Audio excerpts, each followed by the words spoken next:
Assalamualaikum warahmatullahi wabarakatuh. Selamat siang Bapak dan Ibu dosen yang saya hormati, selaku dosen pengampu mata kuliah Klimatologi Pertanian. Perkenalkan, nama saya Dahlawi Muda Siregar dari kelas Teknologi Benih 1. Pada kesempatan kali ini, saya akan membahas mengenai unsur-unsur yang mempengaruhi iklim. Sebelum memasuki apa saja unsur-unsur yang mempengaruhi iklim tersebut, saya akan memaparkan definisi dari unsur iklim serta iklim tersebut. Yang pertama, ada unsur iklim. Apa sih unsur iklim tersebut? Unsur iklim adalah suatu proses terjadinya cuaca dan iklim yang merupakan kombinasi atau gabungan dari variabel-variabel atmosfer yang sama. Yang kedua, ada iklim.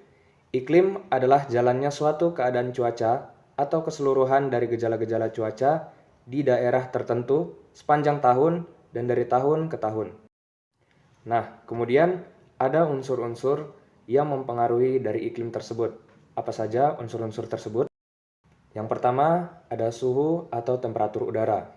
Suhu atau temperatur udara adalah derajat panas dari aktivitas molekul dalam atmosfer. Nah, yang kedua adalah tekanan udara. Selain suhu atau temperatur udara, unsur cuaca dan iklim yang lain adalah tekanan udara. Tekanan udara adalah suatu gaya yang timbul akibat adanya berat dari lapisan udara. Yang ketiga adalah kelembaban udara. Kelembaban udara adalah banyaknya uap air yang terkandung dalam massa udara pada saat dan tempat tertentu. Ada curah hujan. Curah hujan merupakan jumlah air hujan yang turun pada suatu daerah dalam waktu tertentu. Dan yang kelima, ada angin. Angin adalah udara yang bergerak dari daerah bertekanan tinggi ke daerah bertekanan udara rendah. Dan yang terakhir, ada matahari. Matahari merupakan pengatur iklim di bumi yang sangat penting dan menjadi sumber energi utama di bumi. Energi matahari dipancarkan ke segala arah dalam bentuk gelombang elektromagnetik. Penyinaran matahari ke bumi dipengaruhi oleh kondisi awan dan perbedaan sudut datang sinar matahari.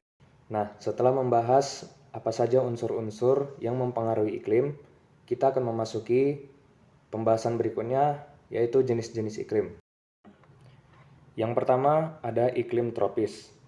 Terjadi di kawasan sekitar ekuator atau garis khatulistiwa, di antara garis 23,5 derajat lintang utara sampai 23,5 derajat lintang selatan. Pada iklim tropis, cuaca hangat sepanjang hari dan tak ada musim dingin. Yang kedua, ada iklim subtropis. Ada di daerah 20 hingga 40 derajat lintang utara dan lintang selatan. Negara yang beriklim subtropis mempunyai suhu harian dan musiman yang lebih beragam dari daerah tropis. Adapun yang ketiga yaitu iklim sedang. Iklim sedang berada di bumi belahan utara atau utara garis khatulistiwa. Di antara garis 40 derajat sampai 60 derajat lintang utara dan lintang selatan. Iklim sedang dibagi menjadi 4 iklim. Iklim laut pantai barat dengan kondisi lembab dan mendung pada musim dingin serta kering dan cerah pada musim panas. Selanjutnya ada iklim dingin. Iklim dingin ada di kutub bumi, yakni kutub utara dan kutub selatan. Iklim ini ditemukan di daerah yang berada di atas garis 60 derajat lintang utara dan lintang selatan. Saat musim dingin, maka akan sangat terasa dingin, dan saat musim panas, suhunya akan sejuk. Kemudian ada iklim kutub. Iklim kutub adalah cuaca yang terjadi di wilayah tertentu dengan kondisi tertentu juga. Wilayah dan perwilayahan dengan iklim kutub mencakup lebih dari 20 derajat luas bumi. Sebagian besar wilayah ini jauh dari khatulistiwa. Iklim kutub terdiri atas musim panas yang sejuk dan musim dingin yang sangat terasa dingin. Adapun yang terakhir yaitu iklim khatulistiwa.